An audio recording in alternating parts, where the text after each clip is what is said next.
SBS의 모 회사 태영건설이 워크아웃을 신청했습니다. 태영은 당장 내일 돌아오는 부동산 PF 대출 480억 원을 해결해야 합니다.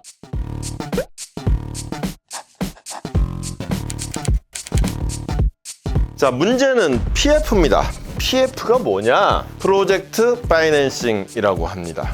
건물을 하나 지으려고 해요.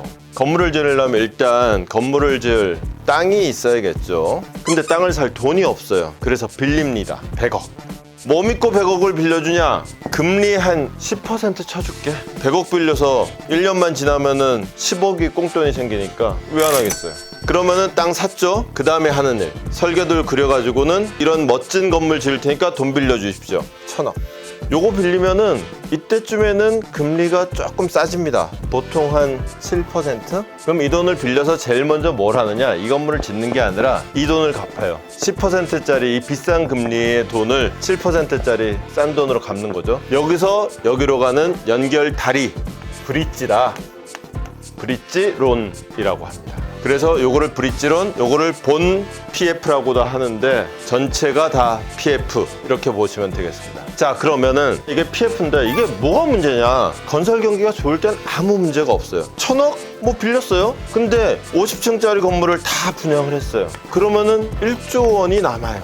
1조 원 벌어서 1000억 갚으면 되잖아요. 이게 원래 PF가 굴러가는 양상인데 문제는 이제는 부동산 경기가 나빠졌어요. 그리고 결정적으로 금리가 올랐어요. 10%가 아니라 이제는 15%를 줘야 돼요. 이자 받는 사람이야 좋겠지만은 이자 내는 사람이 1년에 15%가 낸다는 거 쉬운 일이 아니죠. 거기다가 건물을 올리려면은 철근도 들어가야 되고 시멘트도 들어가야 될 텐데 옛날에는 공사비가 한 1000억 들었다. 1000억 갖고 공사 지었다 그러면 이제는 1500억은 있어야 된다.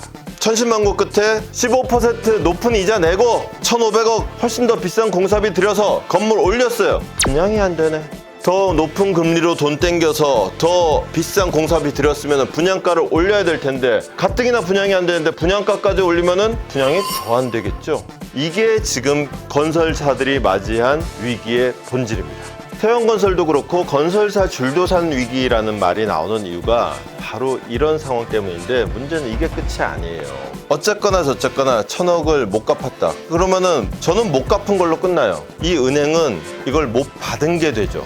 이런 식으로 묶인 게 저 하나는 1000억이지만은 우리나라 전체로 치면은 28조 원이 이렇게 묶여 있습니다. 지난번에 새마을금고가 갑자기 사람들이 막 돈 빼겠다고 해서 난리 난 적이 있었죠. 그게 딴 게 아니에요. 새마을금고가 PF에 돈을 엄청 많이 넣어놨대 라는 소문이 돌면서 그렇게 뱅크런 사태가 일어났던 거거든요. 이 28조를 다 한꺼번에 빼겠다 그러면은 남아날 금융회사가 없는 거죠. 자, 그러면 어떻게 하겠냐? 그럼 금융회사들은 빨리 갚아! 이렇게 하면 좋을까요? 그러면은 무슨 일이 벌어지느냐? 일단 건설사들은 당장 이 돈 못 줘요. 요거 주기도 바쁜데 태영건설도 요걸 못 준 거지 이걸 못 준 게 아니에요. 그렇게 해서 도산이 되거나 아니면 살아남는 건 어떻게 되느냐? 일단 땅만 갖고 있고 일단 요거만 부담하고 있자. 이거는 진짜 감당 어떻게 될지 모르니까 일단 빌리지 말고 놔두자. 이거 안 짓는 거예요. 아예. 이게 아파트였으면 어떻게 되겠어요? 아파트 공급이 안 되겠죠? 공급이 줄면은 가격은 올라가게 돼 있죠. 또다시 집값 폭등으로 이어질 수가 있는 거죠.